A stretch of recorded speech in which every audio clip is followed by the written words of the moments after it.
Assalamualaikum warahmatullahi wabarakatuh.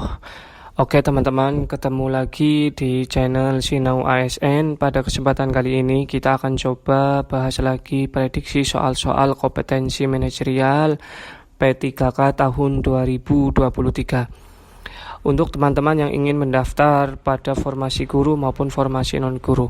Oke teman-teman, kita langsung saja bahas untuk soal yang pertama.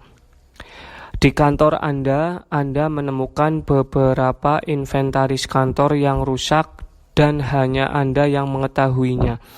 Bagaimana sikap Anda? Nah, di sini ada inventaris yang rusak dan Anda yang mengetahuinya saja. Oke, sekarang kita cermati coba teman-teman untuk pilihan gandanya. Yang A, saya diam saja karena saya bisa dituduh sebagai pelaku kalau melapor. Nah, ini bukan jawaban yang tepat ya teman-teman, karena diam saja karena kita sudah tahu ada kerusakan. Nah, jangan dibiarkan saja ya teman-teman. B, saya akan memberitahu rekan saya. Nah, ini juga bukan jawaban yang tepat teman-teman. C, saya selidiki siapa yang melakukan pengerusakan itu. Nah, di sini bukan kewenangan Anda untuk bagian penyelidikan ya teman-teman. Ini juga bukan jawaban yang tepat. Melapor ke bagian perlengkapan agar ditindaklanjuti. Nah, kita langsung saja melaporkan ke bagian yang berwenang teman-teman. Jadi ketika ada yang rusak langsung saja melaporkan ke bagian yang berwenang pada bagian itu ya teman-teman. Jadi jawabannya yang paling tepat adalah yang D teman-teman.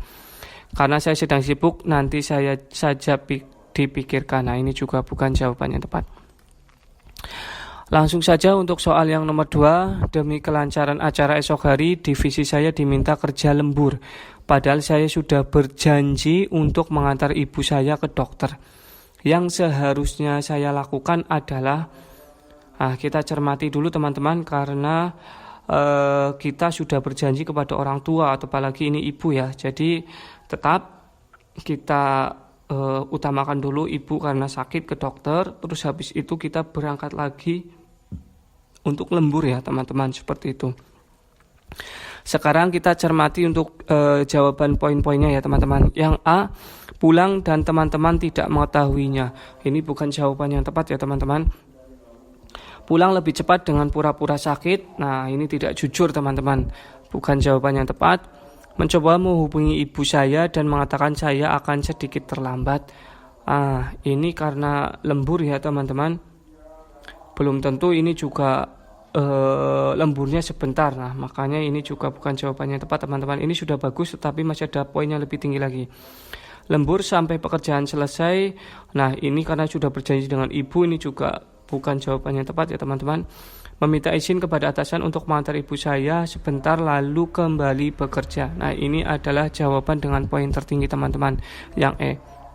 Jadi kita harus mudah beradaptasi pada dua kondisi atau situasi yang sama-sama penting ya teman-teman. Jadi biar dua-duanya lancar, kita harus bisa seimbang di antara dua hal tersebut.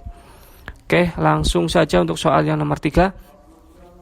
Saat Anda dituduh dan dimarahi oleh atasan sedangkan hal tersebut tidak sesuai dengan keadaan sebenarnya, yang akan Anda lakukan adalah, nah di sini Anda difitnah ya, dan bukan melakukan hal yang semestinya yang Anda lakukan seperti itu. Apa yang akan Anda lakukan? Nah, di sini kita lihat poin-poinnya teman-teman. A, menanggapi pertanyaan dari siapapun tentang isu-isu tersebut. Ini bukan jawaban yang tepat ya teman-teman. Kalau kita hanya terus menanggapi itu tidak ada habisnya teman-teman. Bukan jawaban yang tepat yang poin A. Saya akan berusaha menemukan penyebar isu itu dan membuat perhitungan dengannya. Nah, ini balas dendam ya teman-teman. Ini bukan jawaban yang tepat. Saya akan membiarkannya saja karena nanti juga akan hilang dengan sendirinya.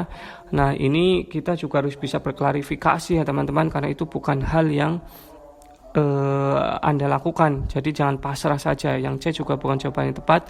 Berusaha menjelaskan keadaan yang sebenarnya. Nah, kita terus berusaha menjelaskan keadaan yang sebenarnya kepada siapapun ya teman-teman.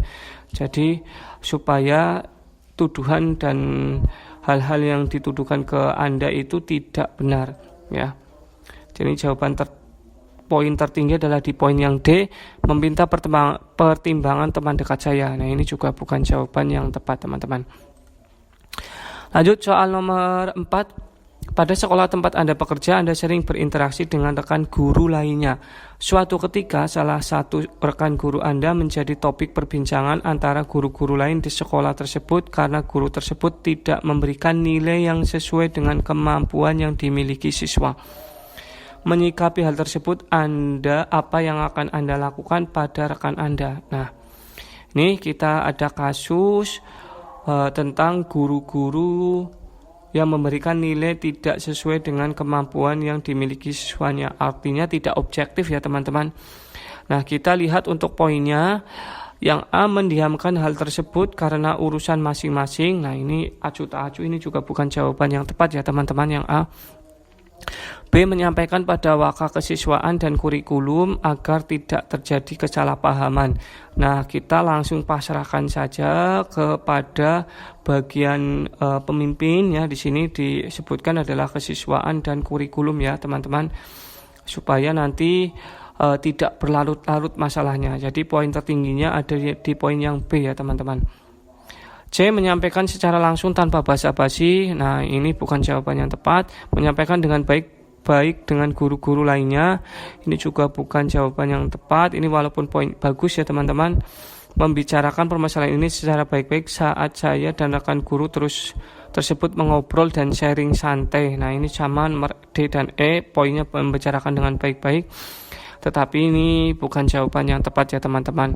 Jadi kita langsung serahkan kepada pemimpin ya teman-teman.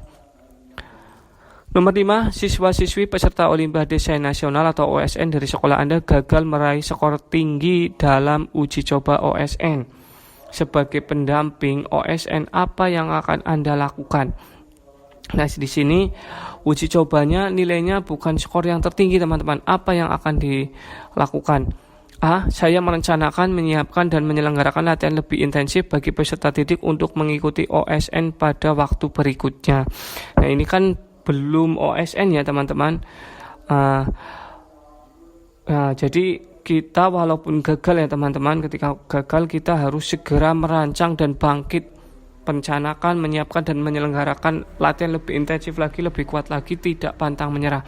Jadi jawaban yang paling tepat adalah yang A ya teman-teman. Saya meminta peserta OSN membentuk kelompok belajar materi OSN agar penguasanya meningkat. Ini juga bagus.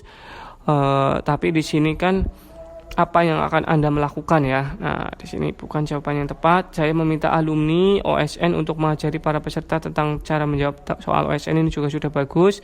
Saya mendorong peserta OSN mengikuti tambahan pengalihan materi Olimpiade dari guru kelas. Ini juga bukan jawaban yang paling tepat.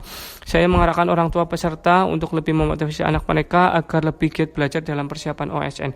Jadi poin yang B, C, dan E ini semuanya sudah bagus, tetapi yang paling tepat di sini adalah menyiapkan, menyelenggarakan latihan lebih intensif.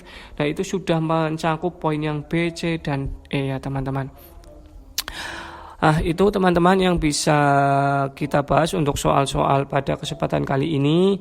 Terima kasih sudah menonton videonya. Semoga bermanfaat. Assalamualaikum warahmatullahi wabarakatuh.